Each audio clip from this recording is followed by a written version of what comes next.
आगे बढ़ते हैं। श्रीनगर के मजाफाती इलाके मुजगुन में गुज़िश्ता रात से जारी एनकाउंटर में 2 मिलिटेंट के मारे जाने की खबर मिली है। पुलिस के 2 एहलकार भी जख्मी बताए जा रहे हैं। इलाके में इंटरनेट खिदमात मुअत्तल कर दी गई है। ऑपरेशन इस वक्त जारी है।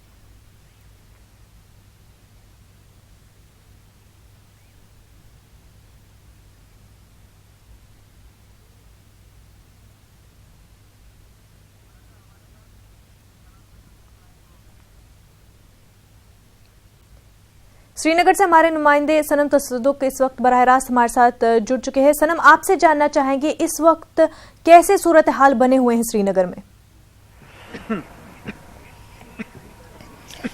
जी मुनज़्ज़ा, अगर हम बात करें जो ये एनकाउंटर कल शाम से चल रहा है और अभी हम बिल्कुल एनकाउंटर साइट पे है और यहाँ पे मेरे कैमरामैन आपको दिखा रहे हैं कि किस तरह का यहाँ पे हालात है और फायरिंग जारी है।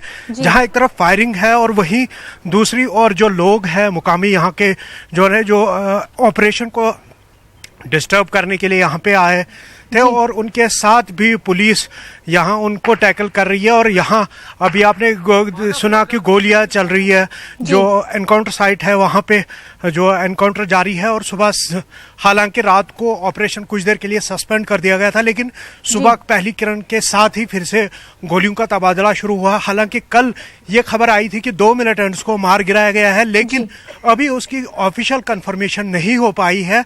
और जो इनिशियल रिपोर्ट्स थे ये बताया जा रहा था उनके अनुसार कि यहाँ पे 2 से 3 मिलिटेंट्स हो सकते हैं जो यहाँ पे इस इलाके में मौजूद है। और उसके बाद यहाँ कॉर्डन किया गया था और जब जीरो इन उस मकान की ओर किया गया जहाँ पे छुपे होने की खबर थी, तो वहाँ से फायरिंग शुरू हुई और तब से यहाँ पे जो फायरिंग का सिलसिला है वो रुक रुक के जारी है। जी मुनज़्ज़ा, और ये जो मिलिटेंट्स है इनका किस तंजीम से वाबस्ता है, क्या इस बारे में कोई जानकारी मिल पाई है? देखिए अभी कुछ साफ नहीं हो पा रहा है, लेकिन जो रिपोर्ट्स थे वो रिपोर्ट्स के मुताबिक लश्कर तोयबा के मिलिटेंट्स के अंदर होने की खबर थी। लेकिन जो ही ये ऑपरेशन खत्म होगा उसके बाद ही ये साफ हो पाएगा कि क्या जो यहाँ पे मिलिटेंट्स है उनका ताल्लुक किस जमात के साथ है। जैसे आपने देखा कि साउथ कश्मीर में अक्सर ये देखा जाता है कि ऑपरेशंस होते हैं और फिर ये मिलिटेंट्स रात के अंधेरे का सहारा लेके भाग निकलने में कामयाब होते हैं, क्योंकि गुंजान आबादी वाला इलाका है ये मुजगुंड का। और यहाँ पे पॉसिबिलिटीज इस चीज़ की भी है कि हो सकता है कि मिलिटेंट्स भाग निकलने में भी कामयाब हुए हो, या फिर जैसे हालांकि कोशिश ये की जाती है कि जो ऑपरेशन है जो एरिया है उसको पूरी तरह से सैनिटाइज किया जाए, सील ऑफ कर दिया जाए, ताकि मिलिटेंट्स के लिए कोई भी गुंजाइश ना रहे कि वो ऑपरेशन एरिया से बाहर जा सके। और हालांकि जैसे अभी मैंने कहा कि हमारी यहाँ पे बात हुई तो कोई भी ये साफ नहीं बोल पा रहा है कि क्या जो कल बात हो रही थी कि 2 मिलिटेंट्स मारे गए हैं क्या सही है, कंफर्मेशन उसकी नहीं हो पाई है। लेकिन यहाँ पे फौज, एसओजी और सीआरपीएफ के कुछ जवान जो है वो घायल जरूर हुए, जख्मी हुए हैं, जिनका इलाज मुआवजा 92 बेस हॉस्पिटल और बाकी हॉस्पिटल में चल रहा है। जी मुनज़्ज़ा, और आसपास के इलाकों में कैसे सिक्योरिटी के बंदोबस्त किए गए हैं?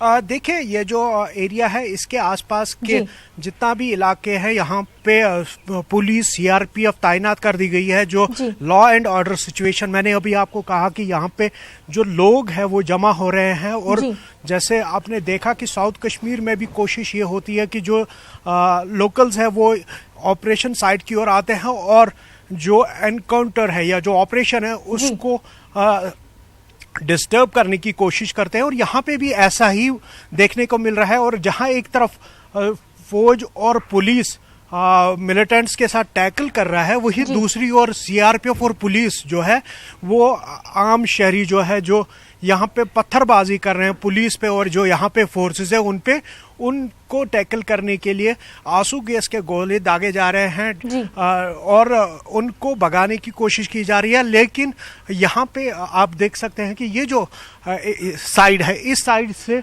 जो ये पथराव है वो जारी है और यहाँ पे इनकी और चिली गैस और प्लस टेयर स्मोक शेल्स फेंके जा रहे हैं ताकि उनको यहाँ से भगा दिया जाए। और यहाँ ये एरिया पूरा जो है इसको सील ऑफ कर दिया गया है।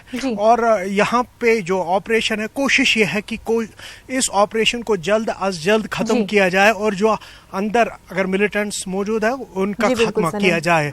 जी, बहुत बहुत शुक्रिया सनम आपका तफसीलात फराहम करने के लिए।